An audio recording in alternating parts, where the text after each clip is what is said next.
Well, welcome to the Real Estate Show with Pat Lopez, where we talk everything real estate. Today, my guest is Patrick Hesser from Philadelphia Leasing Company. Patrick, welcome to the show. Pat, thanks for having me. I appreciate it. I really appreciate the time. It should be great. Okay, so I always start off the shows by asking, how did you get started in real estate? So tell me your journey. Yeah, so I actually started out in the finance world. I was a financial advisor, and I did insurance as well. In college, I was big into math, so that was the easy route to go out of the University of Pittsburgh. But about 8 or 9 years ago in Center City, I met a guy from Keller Williams, Okay. and we got to be friends, acquaintances. And he looked at me one day, and he was just like, hey, with your personality and all that stuff, why are you cooped up in an office doing all this stuff? And I didn't have a good answer for him. Right. I said, I don't know. And he said, why don't you come on over, learn this, and we'll see what we can do, build it from there. And it's been real estate ever since. Okay. Yeah. Perfect. Mm-hmm. So it's amazing how when you first start things out, you really don't realize. I had no idea. Right. Yeah. I had no idea I'd be in real estate. Okay. So. Yeah. I'm super excited to have you on because being in Philadelphia, the Center City, Northern Liberty-ish area, I see nothing but all these apartment buildings going up. And when I tell you, and everybody says the same thing. They're all saying the same thing. You see all these massive apartment buildings. Yep. What the heck is going on? Yep. So the first question I have is, how many units have gone up in the past, 3, 4, 5 years? Yeah, so we're looking at, everybody knows it in some form of the building boom that happened. So, if you just look at 2023 and 2024, those 2 years combined had 26,000, the exact number is like 26,987 or something like that. New units, right, in just those 2 years alone. Right. So that's a lot. That's quite a bit. I don't know if the city was fully ready for it. But it's recovering as well. So if you just look at last year, there was over 13,000 new units completed and brought in. So then we look at the absorption rate of those 13,000. 13,000 is a lot. It's above the historical average. So 11,000, just about 11,000 of them were absorbed out of 13. So it was still a little loss, like a 0.2% loss in occupancy. But I look at the 11,000, considering how big the boom was, I'm looking at the 11,000 as actually a pretty good sign. Yeah. I really am, because I think some people were really worried for a while, and there's still worries. Right. There's still worries. There's always going to be new worries. But I think the 11,000 was pretty strong. I don't know if I was even expecting that. And then you're going to look at the forecast for 2025. It was for the new units brought on, we can cut that in by more than half. Right. So it's going to be somewhere in the low 6,000, mid 5,500 to low 6,000s is where they're looking at the estimated ones that actually get completed in 2025. So it's a steep decline, which is probably good. Right. It's probably a good thing for us. Okay, so I'm surprised. I thought there would be more vacancy, a little bit less on the absorption portion of it. Now, as far as nationally, I guess this happened nationally in all the big cities. A lot of the apartment buildings, going up as well. Right. It was Philadelphia more so, or did we have just a lack of new building, and so there was so much more in the Philadelphia area, or it was pretty consistent, throughout the country? Yeah, so I think there were, so Philly recently has been the 6th largest rental market, which is still very strong. So if you look at the other combined areas, New York's a whole animal in itself. That's an entirely different conversation with Manhattan and all that. But if you look at DC, their absorption rate was a little bit better than ours. They didn't produce as many completed units, but their average rent is right around like $2,200. So ours is projected to be this year about a little over $1,800 for the average rent. But it's almost like a lot of the cities started doing some of the same things, maybe for some different reasons, but we weren't that far off from a lot of the areas. Like there's a lot of stuff going on in, you could look at Tennessee, you could look at Arizona, you could look at DC, even Wilmington, Delaware, since it's so close, Baltimore. I mean, all those things. It's been relatively similar. From what I see with the feet on the ground renting, is it really, people are so price sensitive that they're actually considering different cities for the same job, which has started to happen more and more. Because we have some stuff in Wilmington, Delaware as well. And so when I'm down there and I just talk to people, I see that there are actually a lot of people moving from Philly to Wilmington. But then we've got an influx of other people for the finance, insurance, and medical world that are coming in to Philadelphia. So it's nothing so far off from the others, but I think there were different reasons for the incentives to build. I think were pretty good, and I think what they projected while building and while they were penciling it all out, I think that a lot of people came up with much better numbers for how it would be. Well, the thing is, a project that is being completed now, that was 5 years ago. Right. So you don't know what you don't know. You don't know how many projects are in line. Because things could have been 4, 5, 6 years ago. Exactly. And now all of a sudden you have all these people filing for these permits and this stuff coming out of the ground, and you're like, oh my God. Correct. So you don't really realize that runtime is pretty big, and a lot can happen. Yeah. So I was actually, before I was kind of working with both on the side. There was a developer I was working for recently, last year, and it was exactly that. So I got to see all his numbers firsthand for when they started the project, and like, okay, it's approved, let's go, let's do it. And then I saw the end result. It finished and trying to get it fully leased up.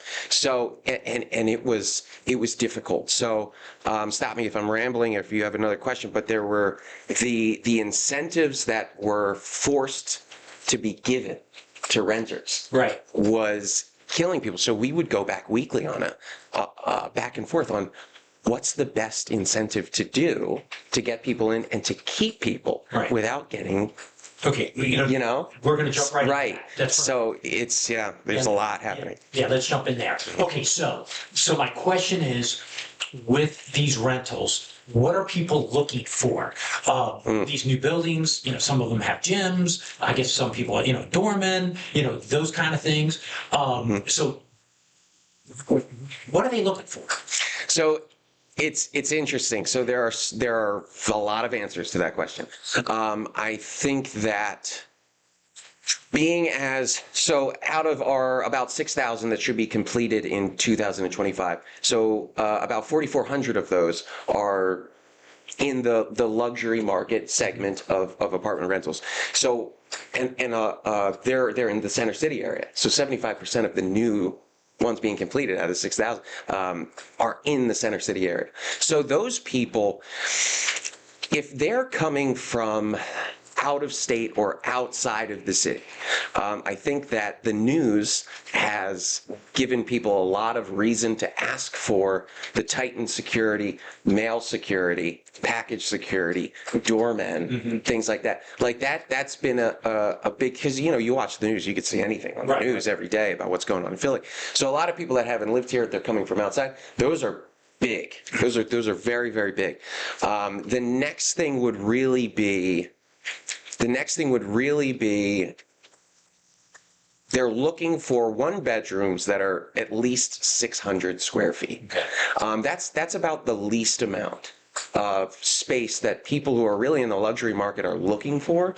Anything below that, they're just kind of going, this is tough. Because if they're coming from outside of a city, or if they're moving here from California or New York, or they just graduated college and they're used to so much space, all those things. So that's one of those things. But on the other side of that, we have to balance it with, they also want a gym. They also want a rooftop that they can hang out. Yeah.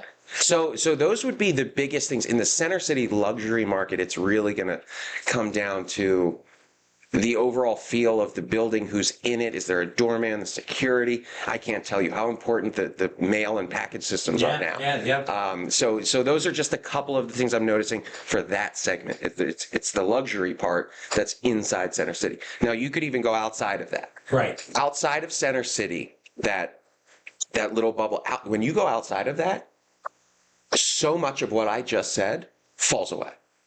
Almost everything I just said that's important falls away. Not that mail isn't important, not that a doorman isn't important, but when you come out of that segment and then you're starting to look at things below 2,500 for a 2-bed and below 1,800 for a 1-bed, when you start to go more into that, it's size of the apartment. Now, well, let me ask you this. With work at home, because a lot of people are a hybrid or working from home, that's where I guess that size comes in. They want that extra bedroom or extra space so they can set up their computer and work. Correct. Right? Correct. And so a lot of what that I'm actually seeing happen day by day with people that are renting that I speak with is that they are looking for more space. Do they want to live in the luxury segment in Center City for their job, or just if they're coming outside of Philly, they think, being in the downtown is the best spot to be. But some of them, more than some, are being forced out of that luxury segment and more into the areas that I just was talking about. Because if you think about it, say they do work from home, brand new job, great, move into the city, downtown, they need a bigger spot that's not 600 square feet. Say they need an extra den. Suddenly, or a 2-bedroom, suddenly, the price now, they could afford the 1-bed at 600 square feet in Center City, but they need more room. Right. So now what do you do? Because they really want to be there, but they can't afford it because they need the extra room. So now we're seeing people sort of check out new areas for the first time. So that's also happening as well. So I think that the absorption rate of the 75%, so it's about 4,400 that'll be completed in 2025. I think the absorption rate of that is going to be really interesting to watch. Right. So just to see, there are a lot of phenomenal buildings, But just to give you an idea, there's one that is 4 blocks from where we're sitting right now. With a rock, you can hit it. With a rock, if I still have a good arm. Right. But they're offering 3 full months free. Wow. And they will hold your apartment for 120 days. That's unheard of. Right. Both of those put together is unheard of. So that's that's what people are facing right now. Now, let me ask you this question. So with the 3 free months, do you have to sign a year lease, or it's like a 2-year lease to get the 3? Is there anything like that? Oh, they'll all depend. So for that one in particular, it was a 15-month lease. Okay. Where you would get, they'll all do something, 1 on 13, 2 on 14, 2 on 16, 3 on 18. It's all depends on the building. And there's a lot of these incentives because there's a lot of the rule of law, supply and demand. You can never get away from it. So because there's so much supply, these buildings are competing, right? Correct. They are competing. And then the one thing that I'm sure they're having these conversations, or I hope they are, is behind closed doors, how do you get people to stay after that? Right. Because if you're going from a phenomenal building, the building is fantastic. It's one of the best I've ever seen in Philly. It's phenomenal. But those 3 free months, they'll drop your rent $1,000 a month. Right. So what happens when they go to renew? So that's got a lot of people concerned. So we'll bring some people in. They're in. They're fully in. They're like, we want this. We want this. We'll get to the end. They'll come back with a question. They'll say, what happens at the end of my lease? And if the building can't give them a very clear answer, they move on to the next. It suddenly, they were ecstatic when they first left. Suddenly things change. Right. So that's going to be something that people are just going to have to figure out. Do they want to give concessions again afterwards? No. Right. But should they? Maybe. Right. Something to keep it back down to earth. Right. Because if they all vacate, then you got to do the whole thing again. And then you've got people who are just hopping from phenomenal building to phenomenal building. Right, they get that because 3 months. because every time they know if they go to one of these that's brand new, they're going to get something. It's almost like for these really good luxury ones in here, 2 months free is like a standard. It's almost like a given now. So you could, if you wanted, you could just jump to the next. Okay, so now let me ask you this. So your company, your leasing company, how do you work with these buildings? Do you start from the very beginning to lease them out? Are you working with their internal departments? Is it a combination of the two? Explain that. So it'll really all depend on what the owner is comfortable with and what they need. So there's a whole wide range of things we can do. We've been asked to come on to brand new buildings, smaller developers, 50, 60, 70 units, lease up the entire thing, where we do the full marketing, we do all the tours, we really everything. We will do everything. But then you could go all the way to the other side where there might be a bigger building or somebody that's happy with their in-house team. They're doing a good job. They've got it on the MLS with some real estate agents, anything like that, where they'll bring us in because they see it. We're at 90%, we're at 91%, 92%. We really want to be at 97, 98. Right. Because even 95% sounds great. That 5% is still a good amount of lost income. Right. Rental income. So we can come on for those to just figure out a strategy to fill up the more difficult ones that buildings have. So we really can come on and work alongside other real estate agents. We work alongside in-house. We work alongside other management companies as well, all the big names in Philly. We don't need to do an exclusive. Right. Our thing is, we're spread out across the entire city and the suburbs. We're doing tours 7 days a week, 9 a.m. to 8 p.m. 7 days a week. And they're so. Oh, how many? 50, 60? At least. Right. Yeah, at least. So it's there's so much that we can do. We could take over your entire project, right, which has been extremely successful. But again, we don't need to have an exclusive. There's so much going around, and we're confident in our ability to rent that we will happily work alongside. We're not here to kick anybody out. Anything. We just want to lease units. We want these people's buildings to be full. Right. Now, and then you also do maintenance, like if a building is completely done, and then when people leave, there could be 2 or 3 units, you'll do the maintenance. Absolutely. So everything from everything. Beginning development to fill-ins at the end. Correct. So depending on what degree of severity you need us, right, we can find a way to fit it right in there. It's working out very well. So we're not going in locking people into just this one. This is what we do. Got to take it or leave it. Yeah, because I was on your website, and you'll the website. Yeah. It was a pretty nice website. You see all these buildings. It was pretty incredible. Like, oh my God, look at all these units and everything. Yeah. So it was fascinating. And like I said, the biggest thing. From everybody who I speak to, and especially people who haven't been in Philadelphia for a while, like, let's say they live in a suburb, they come in, because Philadelphia's a great city, great restaurants, theater, the whole 9 yards. So when people coming out of town, all of a sudden they said, oh my God, I drove down, Columbus Boulevard. What happened? You see building after building after building. It's crazy. So it's a huge topic. And then when I met you and we had that conversation, these were all the questions, I have. So I'm in the business. I'm asking these questions. Imagine, somebody who's not. So sure. And just to touch on one other thing that's not that affects the entire real estate world. It affects us. It affects the building owners, developers, everything. So a lot of people, we're finding out now that the PHA, the setup that a lot of people were hoping to bring into their buildings, well, now we're not sure what funding is going to be there, what's going to be cut. So now we're moving, we're already in the new problem. We're moving into again a new issue. Right. Some of these buildings we're saying, okay, let's accept it, let's bring them in. Guaranteed rent, things like that. But now we're kind of like, uh-oh. Right. Now what happens if we don't have the funding isn't there for that to do what we need? So there might be a little bit more of scattering to figure out how to fill these. You got 1701 Market. That was a massive office building. You got to fill it. Right. You got the new Post Brothers stuff. You got the 1 blocks away from here.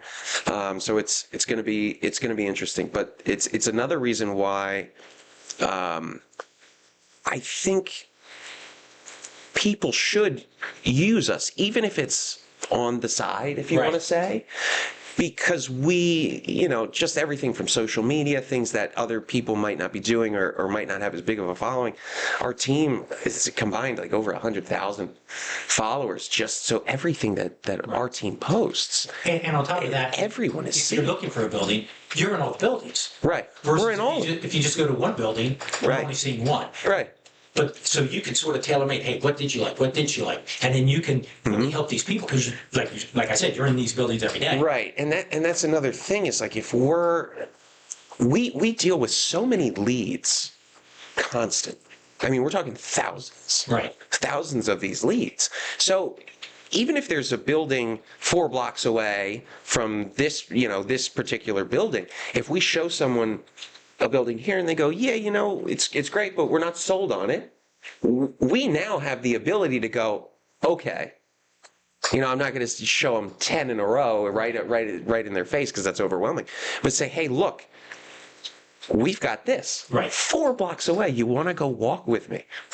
And it just opens the world up to where these people can find your building for these owners. Right. Because, Zillow's getting crazy. The MLS is, it's depends on who uses it or who uses a real estate agent that has access to it. So we have a very, very good way to get people to see your building that just normally wouldn't because there's so many options. Yeah. Okay, so if somebody wants to get a hold of you or find out more what you do, your website, what is your contact information? So if you go right on the website, it's PhiladelphiaLeasingCompany.com or just it's shortened to PhillyLeasingCo.com. You can go right on there. All of our contact information is right on the website. There's even tour forms to fill out. There's even forms you can fill out and say like, hey, this is what I'm looking for. Because a lot of people will get overwhelmed at Zillow. Right. So we've got so many options. We know basically every building that's around. If you can just submit your info there, I'm looking for this, this, and this, you'll be contacted same day. Perfect. Okay. Yeah. So it's all right through the website, but anybody can get my cell phone if they need it. They can call, text me at any time. Perfect. Okay, so Patrick, thanks for coming in. Yes, thank you. Great name, Patrick, right? Fantastic. Best name. I don't meet many anymore, so it's really nice. There you go. Yeah. So thanks for being on the show. Fascinating conversation with all these units, what's going on. I really wanted to have this conversation for the longest time, so Yeah. definitely. And you know what? We might need to do this again towards the end of Q3. Absolutely. Just to see what happened. Right, absolutely. Just to see how it turned out. There you go. Okay, so that's the Real Estate Show with Pat Lopez. Be sure to follow the show on Facebook and Instagram, and be sure to subscribe. It really helps me out. I have almost 10,000 subscribers, so please subscribe. Also hit the likes. That really helps the algorithm out. So, and I have great guests coming on in the future. Always Talking Real Estate. The show is everything real estate, no limits. So I hope you enjoyed the show, and I'll see you next week.